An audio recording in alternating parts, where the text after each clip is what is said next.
declaration ng confidential informant ay dahil doon sa mga litrato. Ang litrato na nakaprint sa papel, nung makita ko at pinakita yung pinanggalingan ng printed photos mula doon sa cellphone, pareho eh. Pareho. At yung mismong tao na kumuha ng picture ng mga stolen shot ay kaharap ko. Nakitang-kita ko, humihiti ay sumisinghot ng white powdery substance. In-identify sino-sino itong mga ito. Bagamat kita ko yung mga tao, kilala ko yung mga tao, pero pina-identify ko dun sa confidential informant. At sino sila? Sabi niya, si Maricel Soriano, ito si Bongbong Marcos. Nung pinahulit ko pa kung ano ang alam niyang pangalan itong mga ito. Hindi ako nagsabi niya, yung confidential informant. Ano ang access niya? Ano ang access niya? Sinagot din niya. Ano siya doon? Bakit nandun siya? Sinagot din ng confidential informant. Unti-unti kong inaalala yung mga panahon na nakaharap at nakunan ko siya ng salaysay. Kaya nga sabi ko,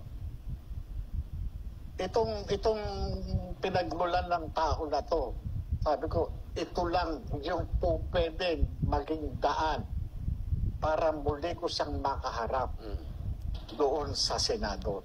Para mabigyan siya ng pagkakataon kung sana buhay pa sa sir at matugtungan. Para na rin matiyak yung kaligtasan niya. Sana. So, after that, anong nangyari? Bakit hanggang doon lang?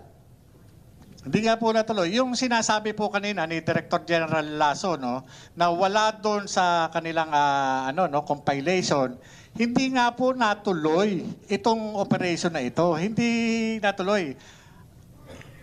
Hindi sa hindi naman kumbaga sa may mga operation talaga kami na hindi natutuloy. Kagaya niyan nung panahon na yon, yung Deputy Director General na si Asik Gadapan, siya po yung pumipigil doon sa operation.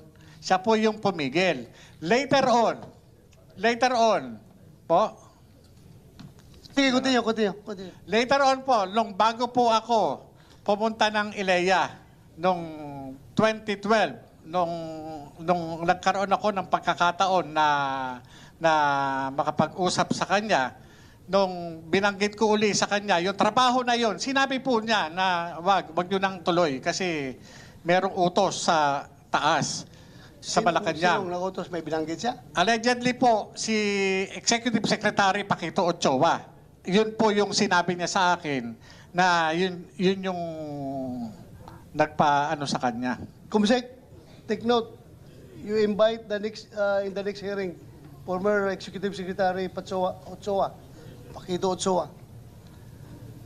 Tapos, Yun po, yun Your Honor. Kaya yung hindi pagkakatuloy nung operation na yun, hindi ko naman po wala po sa control ko eh. Pag sinabi po ng DDGO na hindi pwede, hindi pwede.